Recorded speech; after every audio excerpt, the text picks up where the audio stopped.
how do we plan capacity? There's in planning a very straightforward three-step procedure.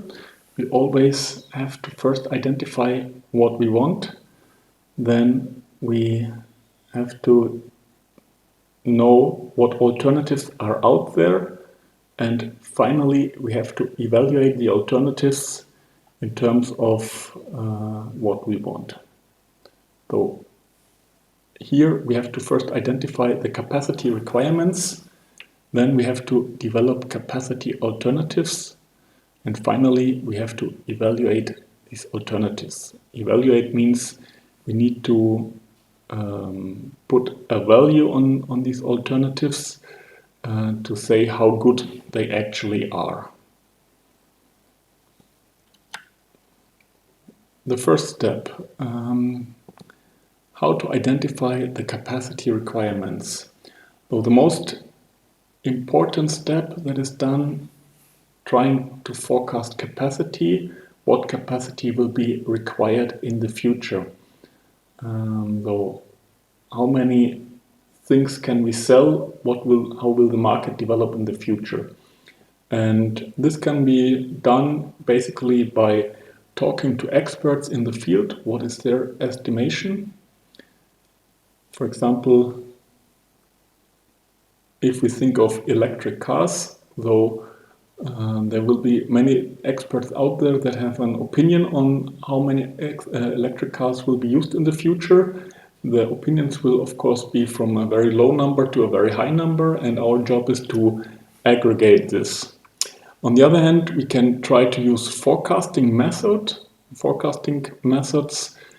based on past sales information. So if we already have an established product, for example, in the smartphone industry, we can try to come up with a forecast based on our past sales data. For the other products like the electric car, where we do not have sufficient sales data from the past, the expert method might be better.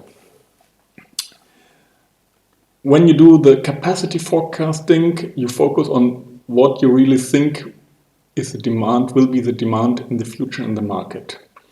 Then there's another concept called capacity cushions. By just adding additional capacity to be on the safe side, to be more flexible with future expansions, to take into account things that might happen in the future. And when you do not have enough capacity, this might be very negative for you. So for example, when you construct a new port area, even though at the moment or during the next 5 years you do not expect a lot of business, it might make sense to have some more retail property, some more areas for expansion ready, because when you want to expand maybe in 50 years only, and you sold all this land to some other people, then you will not be able to do the expansion. So thinking about capacity cushions is always a good idea.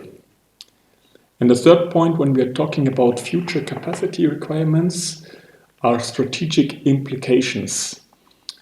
Sometimes having sufficient capacity or not having sufficient capacity has an impact on the market entry of our competition.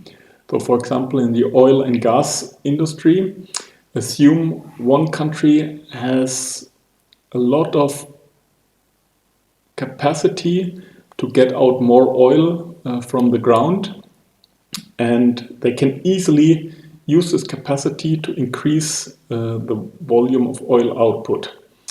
Then a neighboring country might not invest in increasing their own capacity because they know the first country can easily adjust their oil production, and we spend a lot of money and they keep the oil price down. Though capacity expansion always has also some strategic implications.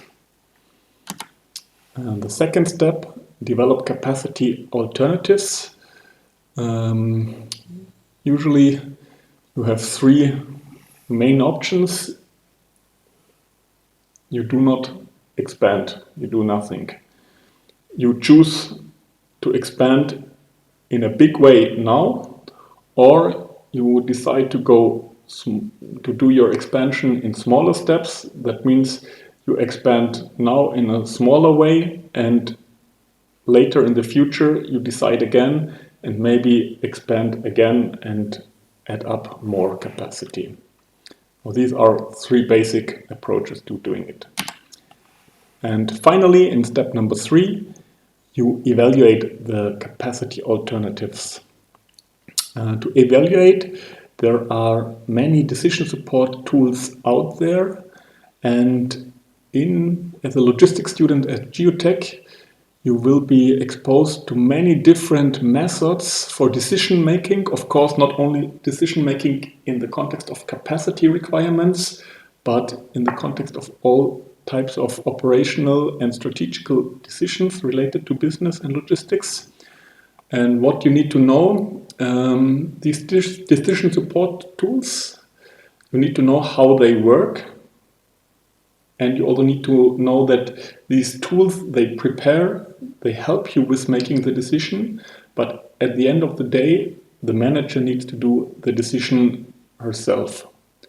And when the manager is not able to understand how these tools work, the decision will not be a good one. So it is your job to understand the basic methods, how these decision support systems really work. Maybe it's not your job to create new decision support systems. Some of you will do this as well, which is a very great task. But not everyone will do this. But all of you need to understand how these types of tools will work. And this is not only for this logistics management course, this is for many, many more courses in our logistics program here at Geotech. And the first tool that we want to start with are decision trees, and we can use decision trees to make location decisions.